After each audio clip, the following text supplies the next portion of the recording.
नमस्कार मित्रों कैसे हैं आप लोग। आशा करता हूं ठीक होंगे। फ्रेंड्स, हिंदी माध्यम का ये जो चैनल है, ये हिंदी मीडियम के स्टूडेंट के लिए बेहतर कंटेंट उपलब्ध कराने के लिए है। तो हिंदी माध्यम के जो भी कंटेंट होंगे वो सारे कंटेंट आपको उपलब्ध करवाए जाएंगे फॉर सिविल सर्विसेज के लिए ओनली है, ठीक ना। चाहे वो आईएएस हो अथवा पीसीएस हो, स्टेट पीसीएस हो, ठीक ना फ्रेंड्स। तो हम लोग क्या है कि हिंदी माध्यम के सभी कंटेंट, वो कोर सब्जेक्ट होगा, चाहे वो हिस्ट्री हो, पॉलिटी हो, जियोग्राफी हो, इकोनॉमी हो, साइंस हो, टेक्नोलॉजी हो, इन्वायरमेंट हो या फिर करंट अटैच्ड हो, ये सब सारी चीज़ें हम लोग देखेंगे। इसके अलावा इस चैनल पर फ्रेंड्स हिंदी माध्यम का जो भी कंटेंट हो सकता है, चाहे वो जीएस फर्स्ट पेपर का मेंस का हो या जीएस सेकंड पेपर का मेंस का हो या जीएस थर्ड पेपर का मेंस का हो या जीएस फोर्थ पेपर का मेंस का हो, ये सब सारी चीज़ें हम लोग विथ ड्राफ्टिंग डिस्कस करेंगे। भाई पहले सिलेबस हम लोग डिस्कस करेंगे और उसके बाद जो है जो प्रीवियस ईयर में क्वेश्चंस पूछे गए हैं उस क्वेश्चंस को फ्रेंड हम लोग डिस्कस करेंगे। तो कुल मिला जुलाकर चाहे वो प्री का मैटर हो या मेंस का मैटर हो, विथ करंट अटैच्ड, ये सब सारी चीज़ें हम लोग डिस्कस करेंगे, ठीक ना फ्रेंड्स। तो मैं आप लोगों को पॉलिटी पढ़ाने वाला हूँ। मेरा नाम नवीन कुमार है। तो पॉलिटी में एक चीज़ ये है कि संविधान, अगर मैं ये चीज़ देखूं कि संविधान जो कॉन्स्टिट्यूशन होता है और जो पॉलिटी होता है राज व्यवस्था, इन दोनों के मध्य अंतर क्या होता है, तो हम लोग एक सिलेबस के ही अकॉर्डिंग पूरा वीडियो अच्छे से धीरे धीरे कंप्लीट करेंगे और बहुत आराम आराम से इत्मीनान से कंप्लीट करेंगे, ठीक ना फ्रेंड्स। तो भाई अगर मैं कहूं कि जो है संविधान और राज व्यवस्था में क्या अंतर होता है, तो अगर एक प्रकार से देखा जाए कि संविधान किसी देश का मौलिक कानून होता है, फंडामेंटल कानून। अगर मैं कॉन्स्टिट्यूशन और पॉलिटी में अंतर देखूं, संविधान और राज व्यवस्था में, लोग कहते हैं कि मुझे संविधान पढ़ना है या राज व्यवस्था पढ़ना है, तो थोड़ा सा अगर हम अंतर को स्पष्ट कर लेते हैं तो ज़्यादा बेहतर होगा कि संविधान किसी देश का मौलिक कानून होता है, फंडामेंटल कानून होता है, जो सरकार के विभिन्न अंगों मतलब कि कार्यपालिका चाहे हो, चाहे व्यवस्थापिका हो, चाहे न्यायपालिका हो, इन विभिन्न अंगों की रूपरेखा को निर्धारित करता है और इनके मुख्य कार्यों को निर्धारित करता है, ठीक ना फ्रेंड्स। तो संविधान जो है, यह संविधान आपके जो है मौलिक कानून होते हैं, किसी राष्ट्र का, किसी देश का मौलिक कानून होता है, फंडामेंटल कानून। इसके अलावा यह सरकार के विभिन्न अंगों, चाहे वो व्यवस्थापिका हो, कार्यपालिका हो, न्यायपालिका हो, इनकी रूपरेखा को जो है निर्धारित करता है, साथ ही साथ इनके मुख्य कार्यों का भी निर्धारण करता है। यह सरकार के और देश के नागरिकों के मध्य संबंध को भी स्थापित करता है। मतलब कि कुल मिला जुलाकर जो सिटीजन है और जो नेशन है, उनके मध्य जो रिलेशन है उसको भी जो है ये अपना कॉन्स्टिट्यूशन निर्धारित करता है, ठीक ना फ्रेंड्स। तो ये नीचे दिया गया है कि भाई लिखित संविधान और अलिखित संविधान। तो खैर निर्माण प्रक्रिया के आधार पर अगर हम देखें, निर्माण प्रक्रिया के आधार पर दो प्रकार के संविधान, एक जो है लिखित संविधान और दूसरा अलिखित संविधान होते हैं। खैर संविधान का वर्गीकरण अगले स्लाइड में हम कई प्रकार से पढ़ेंगे। उसमें जो है हम केंद्र राज्य संबंध के आधार पर जो है पढ़ेंगे और नम्य अनम्य के आधार पर पढ़ेंगे। लेकिन यहाँ पर जो है अगर लिखित संविधान को देखा जाए तो भारत का संविधान एक प्रकार का लिखित संविधान है, अमेरिका का संविधान लिखित संविधान, जापान का संविधान लिखित संविधान, वहीं पर अलिखित संविधान ब्रिटेन और न्यूजीलैंड। क्वेश्चन एक बार पूछा गया था, निम्नलिखित में से किस देश का संविधान अलिखित संविधान है। फ्रेंड्स ब्रिटेन ऑप्शन दिया था, तो ब्रिटेन आपका जो है अलिखित संविधान है, ठीक ना फ्रेंड्स। आई होप क्लियर हो गया होगा कि भाई जो संविधान है उस संविधान आपका जो है क्या है, कैसा है संविधान, ठीक ना। इसके अलावा जो राजव्यवस्था है, राजव्यवस्था में क्या चीज, तो जो राजव्यवस्था है आपकी, राजव्यवस्था कहता है कि भाई जो संविधान का जो व्यवहारिक रूप है, संविधान का जो व्यवहारिक रूप है, राजव्यवस्था में संवैधानिक प्रावधानों का व्यवहारिक रूप का अध्ययन किया जाता है, ठीक है ना। जो हमारे कॉन्स्टिट्यूशन में जो सारी चीजें लिखी होती हैं उसके जो है व्यवहारिक उसका नजरिया, उसका इंप्लीमेंटेशन जमीनी स्तर पर उसका क्रियान्वयन कितना हो पाया, जो सब सारी चीजें हमको जो है दिखाई देती हैं, डिस्क्लोजर होती हैं, वही राजव्यवस्था के अंतर्गत आती हैं। तो कुल मिला जुलाकर राजव्यवस्था एक व्यापक अध्ययन है, व्यापक समग्र अध्ययन है, क्योंकि इसमें समाज, अर्थव्यवस्था और जो राजनीतिक दलों का जो संबंध होता है वो सरकार और संविधान के रूप में जो है प्रस्तुत किया जाता है, ठीक ना फ्रेंड्स। तो कॉन्स्टिट्यूशन जो होगा और इसी कॉन्स्टिट्यूशन का अपना जो कॉन्स्टिट्यूशन है, संविधान है, इस कॉन्स्टिट्यूशन को जब हम जमीनी स्तर पर इंप्लीमेंट करते हैं तो हमको राजव्यवस्था के रूप में वही दिखाई देता है। अगर मैं उदाहरण के रूप में कहूं कि जो है भाग 3 में अनुच्छेद 12 से लेकर अनुच्छेद 35 तक जो आपका फंडामेंटल राइट्स दिया गया है, उस फंडामेंटल राइट का जो है जमीनी स्तर पर इंप्लीमेंट हो पाया कि नहीं हो पाया, न्यायपालिका का उस पर क्या जो है रवैया रहा, या फिर जो है डीपीएसपी जो directive principle state policy policy है, उस डायरेक्टिव प्रिंसिपल स्टेट पॉलिसी में राज्य ने अपने जो है कर्तव्यों का निर्वहन कर पाई कि नहीं कर पाई। कुल मिला जुलाकर जो संवैधानिक प्रावधान है उनका जमीनी स्तर पर इंप्लीमेंटेशन हो पाया कि नहीं हो पाया, वो सब सारी चीजें हम राज्य व्यवस्था के अंतर्गत देखते हैं। ठीक ना फ्रेंड्स, आई होप क्लियर हो गया होगा कि भाई जो पॉलिटी है और जो है कॉन्स्टिट्यूशन है उसमें क्या अपना डिफरेंस है, एक कॉमन डिफरेंस उसको जो है हम लोग देख लिए हैं। ठीक ना फ्रेंड्स, आते हैं भाई नए जो है स्लाइड पर, इसको हम थोड़ा सा जो है इरेजर कर देते हैं। आप लोग जो है इसको नोट्स जरूर बनाइएगा, जो नोट्स आपका होगा काफी परफेक्ट होगा। हमने खूब मेहनत की है इसको जो है ड्राफ्टिंग करने में, कि ड्राफ्टिंग के माध्यम से ही समझाने का प्रयास किया है। जो भी सारी चीजें हमने ड्राफ्टिंग के ही माध्यम से समझाया है। ठीक ना फ्रेंड्स, आते हैं फिर हम लोग भाई कि एक नए स्लाइड पर, और नई जो स्लाइड है हमने बताया कि जो है संविधान का वर्गीकरण, और संविधान का वर्गीकरण हमने कई पार्ट में बताया, 4 पार्ट में। तो 4 पार्ट में हमने एक बताया था कि निर्माण प्रक्रिया के आधार पर, ये निर्माण की प्रक्रिया जो है वो लिखित संविधान और अलिखित संविधान। लिखित संविधान में हमने बताया कि भाई इंडिया का अपना और इसके अलावा यूएसए का ये जो संविधान है वो लिखित संविधान। अलिखित संविधान में हमने जो है न्यूजीलैंड और ब्रिटेन का जिक्र किया था।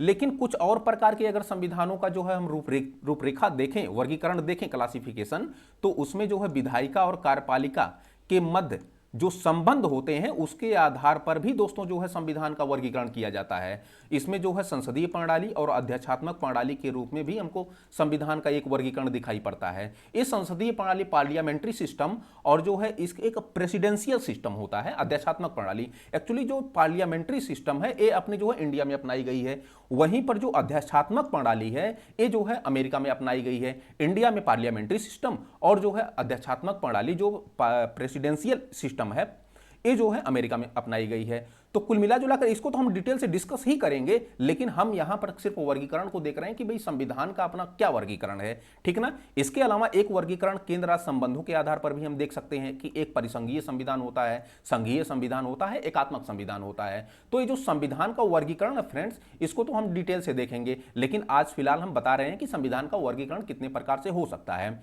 एक हमने बताया कि जो है लचीला और जो है कठोरता के आधार पर, मतलब परिवर्तनशीलता के आधार पर संविधान का जो है वर्गीकरण किया जाता है। लचीला संविधान क्या होता है कि ऐसा संविधान जिसमें अमेंडमेंट अच्छे से हो सके, आसानी से जिसमें अमेंडमेंट हो सके, संशोधन हो सके, ऐसे संविधान लचीले संविधान कहलाते हैं। वहीं जब कठोर ऐसा एक संविधान होता है जिसमें अमेंडमेंट करना या संशोधन करना काफी कठिन काम होता है, तो ऐसे संविधान कठोर संविधान के अंतर्गत आते हैं। तो अपना जो प्यारा सा संविधान है, कॉन्स्टिट्यूशन है, वह नम्य और अनम्य दोनों का मिश्रण है। काफी बेहतर और खूबसूरत संविधान है अपना।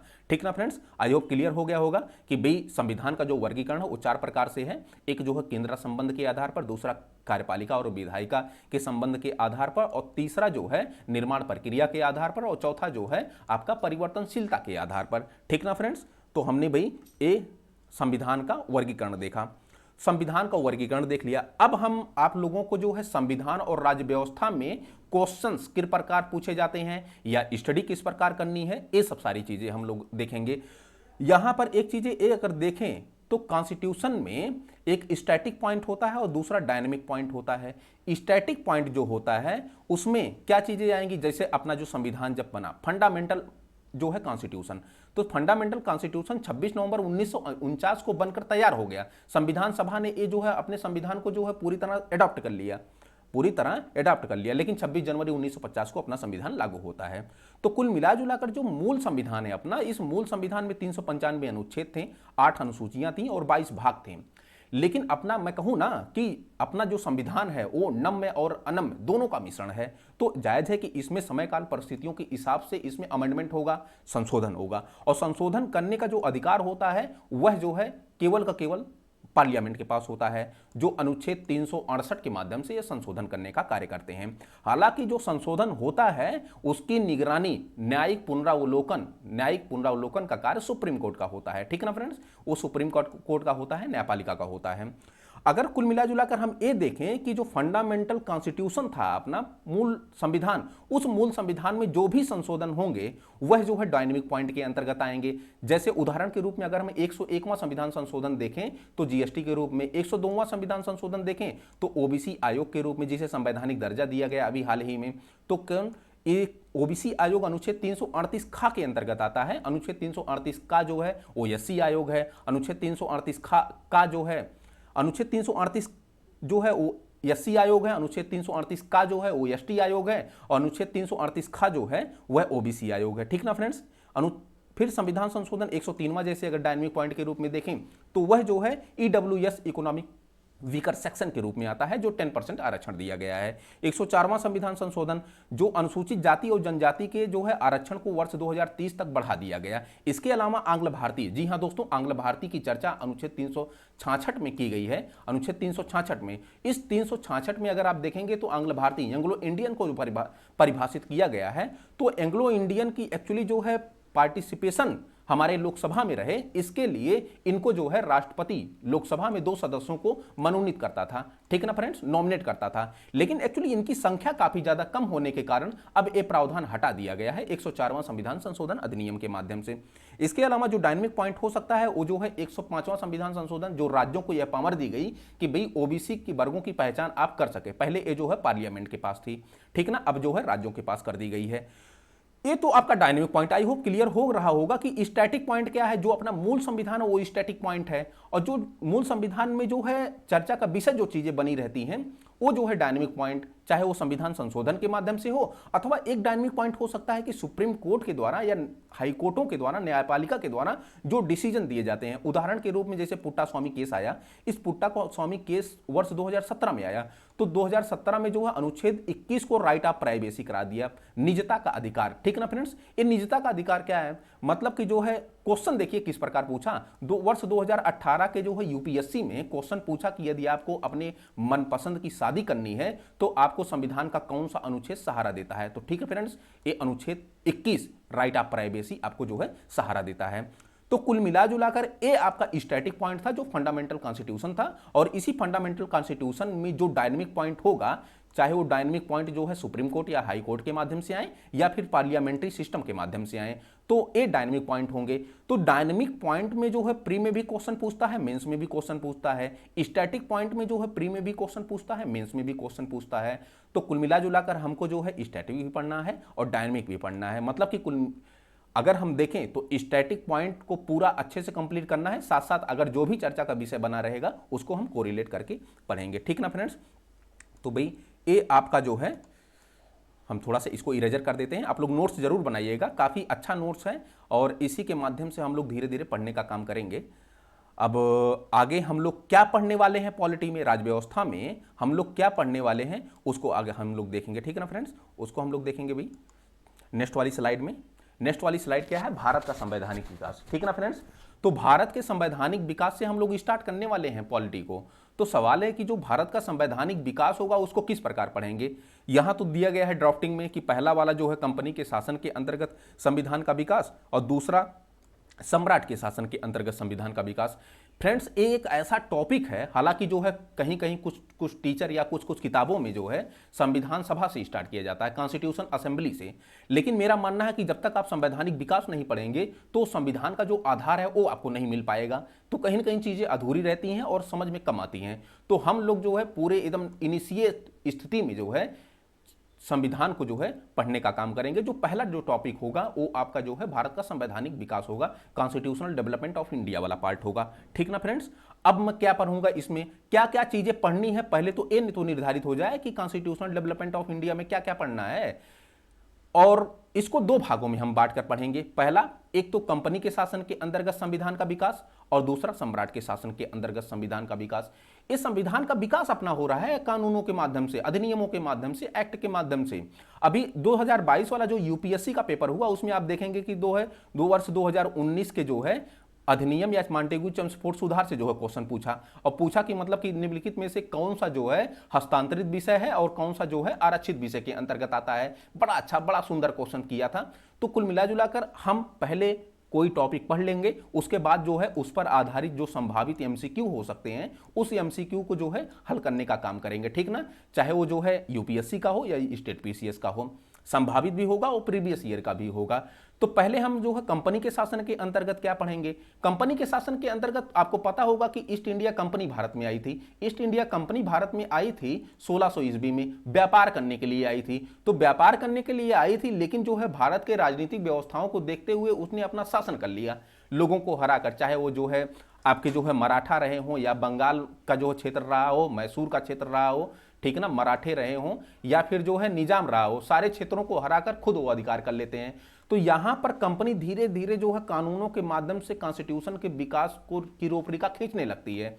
तो यहां पर हम लोग देखेंगे कि भाई 1773 का जो रेगुलेटिंग एक्ट है वो क्यों और कैसे और क्या प्रावधान किए गए थे। इसके अलावा हम लोग पढ़ेंगे 1781 का अधिनियम, 1784 का पिट्स इंडिया एक्ट, 1793 का अधिनियम, 1813 का चार्टर एक्ट, 1833 का चार्टर एक्ट, 1853 का अधिनियम।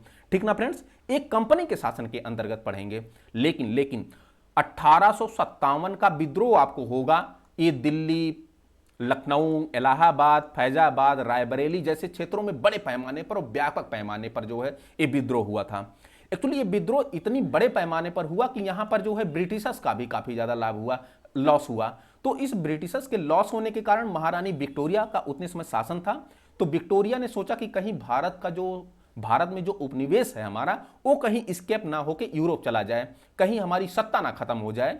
तो यहां महारानी विक्टोरिया अपने हाथों में पूरे भारत को सेंट्रलाइज कर लेती हैं और 1858 का एक अधिनियम लाती हैं। और 1858 के अधिनियम में जितनी भी बॉडी होती है, चाहे वो बोर्ड ऑफ डायरेक्टर हो, बोर्ड ऑफ कंट्रोल हो, कंपनी का शासन हो या फिर जो है गवर्नर जनरल का पद हो, ये सभी पद जो है समाप्त कर देती हैं। तो हमारे कहने का सीधा सा अर्थ है, इसी 1857 के विद्रोह के बाद 1858 का अधिनियम लाया जाता है और 1858 के बाद से ही जो है महारानी विक्टोरिया मतलब कि ब्रिटिश सम्राट का जो है शासन होने लगता है और यहां से ईस्ट इंडिया कंपनी का शासन समाप्त हो जाता है। तो जायज है कि ब्रिटिश सम्राट का जो है शासन स्टार्ट हो जाएगा भारत में और उसके अंतर्गत भारत के संविधान का विकास होगा। तो किन किन जो है अधिनियमों को लाया गया था? 1858 का अधिनियम, 1861 का अधिनियम, 1892 का अधिनियम, 1909 का मार्ले मिंटो सुधार कह सकते हैं या फिर 1909 का जो है अधिनियम कह सकते हैं, 1919 का मॉन्टेग्यू चेम्सफोर्ड सुधार भी कह सकते हैं या फिर 1919 का अधिनियम कह सकते हैं, 1935 का भारत शासन अधिनियम और लास्ट में हम लोग पढ़ेंगे स्वतंत्र भारत अधिनियम 1947। ठीक ना फ्रेंड्स, तो ये सब सारी चीजें हम लोग जो है एक एक करके जो है हम लोग डिस्कस कर लेंगे कि भाई अपना जो है पढ़ना कैसे आप उनको। ठीक है ना फ्रेंड्स, इरेजर कर लेते हैं, आप लोग नोट्स जरूर बनाइएगा, सारे सेगमेंट अच्छे से कंप्लीट किए जाएंगे, चाहे वो यूपीएससी का हो या स्टेट पीसीएस का हो, एक भी क्वेश्चन छूटने नहीं पाएगा। ठीक ना भैया, तो आप लोग नोट्स और ड्राफ्टिंग जरूर बनाइएगा। और एक चीज आप लोग को जो एक जरूर बताऊंगा कि कोरिलेशन जरूर सीखिएगा करना। जब आप चीजों को कोरिलेट करते हैं, पॉलिटी को हिस्ट्री से कोरिलेट करते हैं, हिस्ट्री को पॉलिटी से, इसके अलावा इन्वायरमेंट को जो है आप जो है इकोनॉमी से, इकोनॉमी को इन्वायरमेंट से या राजव्यवस्था से कोरिलेट करते हैं, तो आपकी जो तैयारी होती है वो काफी बेहतर और जो है एक डायनेमिक तैयारी होती है। ठीक ना फ्रेंड्स, आते हैं भाई नेक्स्ट स्लाइड पे, क्या है पढ़ना, क्या है आपको 1773 का रेगुलेटिंग एक्ट, जो कंपनी के शासन के अंतर्गत बताया हमने कि भाई 1773 के रेगुलेटिंग एक्ट से 1853 के अधिनियम तक हमको पढ़ना है। तो उस 1773 के रेगुलेटिंग एक्ट में हमको क्या पढ़ना है, क्वेश्चन कैसे पूछता है। अगर क्वेश्चन पूछेगा कि 1773 के रेगुलेटिंग एक्ट क्यों लाया गया था, इसके अलावा 1773 के रेगुलेटिंग एक्ट में क्या प्रावधान किए गए थे, चर्चा कीजिए, ये तो आपका मेंस वाला क्वेश्चन बन सकता है। लेकिन आपका जो प्री वाला क्वेश्चन बनेगा वह पूछेगा कि 1773 के रेगुलेटिंग एक्ट में क्या क्या प्रावधान किए गए थे। जैसे पूछ सकता है कि जो है सुप्रीम कोर्ट की स्थापना कब की गई थी, किस अधिनियम के तहत। ठीक ना फ्रेंड्स, इसके अलावा निजता का जो निजी व्यापार था वो जो है कब खत्म किया गया था, ये सब सारी चीजें जो है 1773 के रेगुलेटिंग एक्ट में हम लोग जानने का प्रयास करेंगे। तो आते हैं, देखते हैं कि भाई 1773 का रेगुलेटिंग एक्ट क्यों लाया गया था। एक तो आपको ये पता होगा कि 1600 ईस्वी में महारानी एलिजाबेथ का शासन था इंग्लैंड में, ठीक ना फ्रेंड्स, ब्रिटेन में। तो उन्होंने क्या है कि ईस्ट इंडिया कंपनी नाम की एक कंपनी थी, इसको कहा कि भैया आप जो है पूर्वी देशों के साथ जाइए व्यापार करिए। जी हाँ दोस्तों, पूर्वी देशों के साथ जो है 15 वर्षों का जो है व्यापारिक एकाधिकार भी प्रदान कर दिया जाता है। ये व्यापारिक एकाधिकार क्या है, मतलब कि एक ऐसा अधिकार जो है यूरोप की या ब्रिटेन की दूसरी कंपनी जो है व्यापार ना कर पाए पूर्वी देशों के साथ, केवल ऐसा व्यापारिक एकाधिकार केवल ईस्ट इंडिया कंपनी को ही प्राप्त हो, ऐसे अधिकार व्यापारिक एकाधिकार कहलाते हैं, इन ट्रेड मोनोपोली। ठीक ना फ्रेंड्स, तो ट्रेड मोनोपोली दी गई जो है ईस्ट इंडिया कंपनी को, भी जाइए आप जाइए जो है पूर्वी देशों के साथ। अरे पूर्वी देश भैया, यहां पे तो यूरोप होगा लेकिन यहां पर जो है भारत होगा, तो यहां पर ये आ रहे हैं व्यापार करने के लिए ना, तो कुल मिला जुला कर जो है पूर्व में आ रहे हैं, तो पूर्वी देशों के साथ इनको जो है व्यापार करने के लिए भेजा जा रहा है। ठीक ना फ्रेंड्स, तो व्यापार करने के लिए ईस्ट इंडिया कंपनी आती है, लेकिन जो ईस्ट इंडिया कंपनी व्यापार करने के लिए आती है तो इसका प्रारंभिक जो उद्देश्य होता है वो व्यापार करना होता है।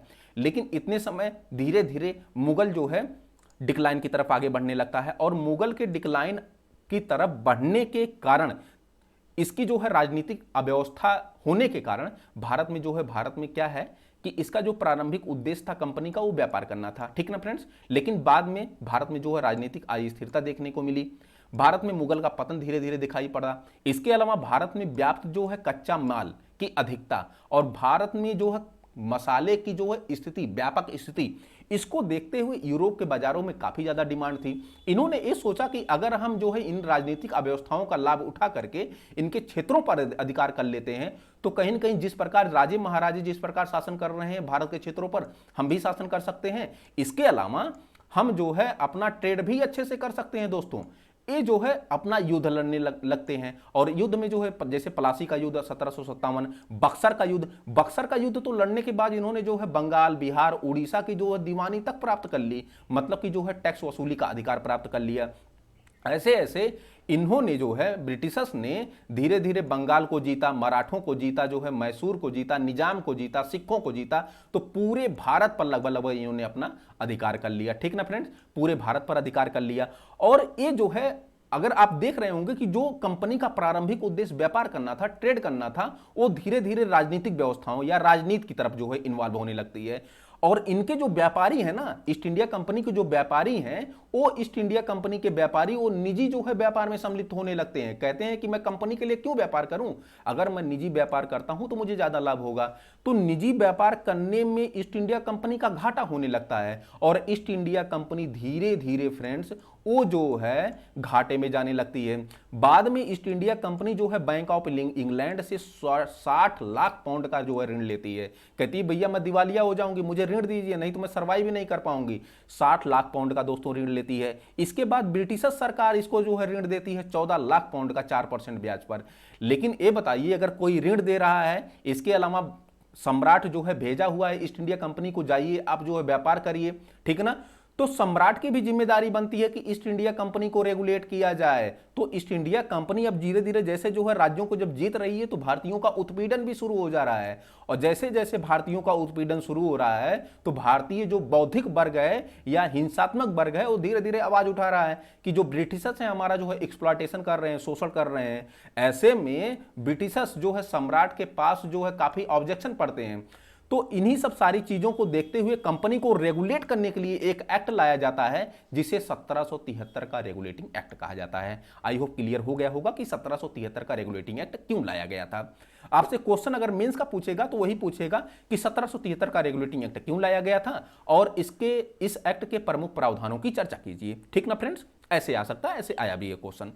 फिर जो है सवाल है कि प्री में से क्या क्वेश्चन पूछ सकता है कि इसमें क्या प्रावधान थे। पहला, अगर आप देखें तो भारत में प्रेसिडेंसियां हुआ करती थी। प्रेसिडेंसी जैसे एक बंगाल की प्रेसिडेंसी थी, एक मद्रास की प्रेसिडेंसी थी, एक बंबई की प्रेसिडेंसी थी, एक प्रेसिडेंसियां हुआ करती थी। मतलब कि आज का जो यूटी है, केंद्र शासित प्रदेश, यूनियन टेरेटरी, इस यूनियन टेरेटरी पे किस प्रकार जो है केंद्र का पूरा नियंत्रण होता है, उसी प्रकार जब अंग्रेजों का किसी क्षेत्र पर पूरा नियंत्रण था, उसको जो है प्रेसिडेंशियल कहा जाता था, ठीक ना फ्रेंड्स, प्रेसिडेंशियल सिस्टम। तो वहां पर इतने समय बंगाल जो था, बंगाल काफी समृद्ध था, चाहे वो जो है भौगोलिक दृष्टिकोण से देखा जाए या फिर जो है अनदर माध्यम से देखा जाए, तो बंगाल काफी समृद्ध था। तो जो बंगाल का गवर्नर था, हर एक प्रेसिडेंसी के अपने एक गवर्नर होते थे, ठीक ना फ्रेंड्स। तो जो बंगाल का गवर्नर था, उस बंगाल के गवर्नर को गवर्नर जनरल ऑफ बंगाल नाम दे दिया गया। अगर क्वेश्चन पूछे कि गवर्नर जनरल ऑफ बंगाल किसको बनाया गया पहला, तो वारेन हेस्टिंग को बनाया गया।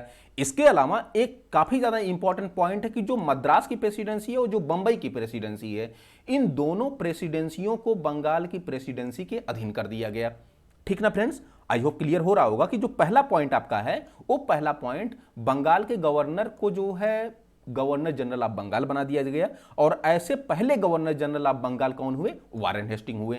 और इनके अधीन कहा गया कि भैया आप जो है मद्रास प्रेसिडेंसी के लिए और बंबई प्रेसिडेंसी के लिए आप ही कानून बनाने का काम करेंगे, कोई दूसरी बॉडी नहीं करेगी, ठीक ना फ्रेंड्स।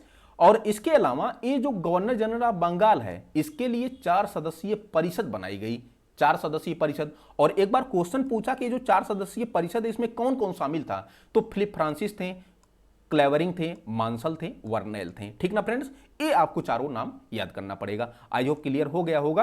पहला वाला कि भाई जो संविधान में आप कॉन्स्टिट्यूशनल डेवलपमेंट ऑफ इंडिया वाला पार्ट पढ़ रहे हैं, उसमें जो है 1773 का रेगुलेटिंग एक्ट क्यों लाया गया और इसमें क्या क्या प्रावधान किए गए, ये तो आपका पहला पॉइंट है ना कि क्या क्या प्रावधान किए गए। आप इसको नोट्स जरूर बनाइएगा, नोट्स काफी बेहतर बनेगा, एक भी क्वेश्चन इधर उधर नहीं जाएगा, 100% क्वेश्चन सॉल्व हो जाएंगे। ठीक ना फ्रेंड्स, आते हैं भाई नेक्स्ट स्लाइड पे और हम लोग देखेंगे कि भाई जो 1773 का रेगुलेटिंग एक्ट है उसमें क्या क्या और प्रावधान किए जाते हैं।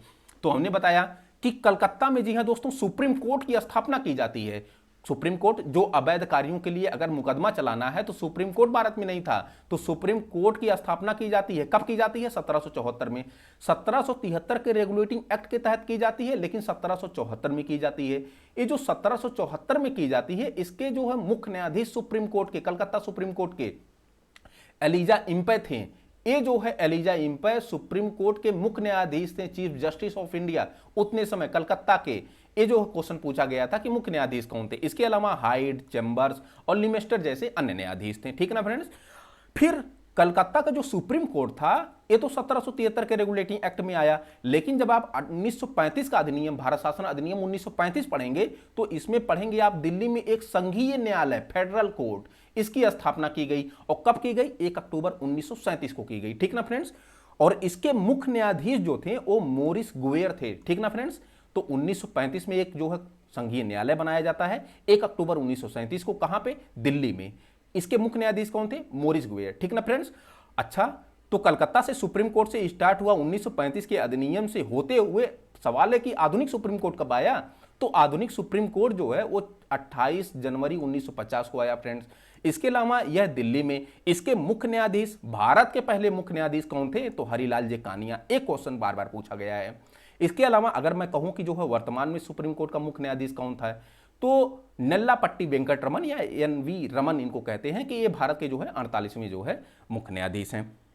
तो ये आपका जो है दूसरा पॉइंट है 1773 के रेगुलेटिंग एक्ट का।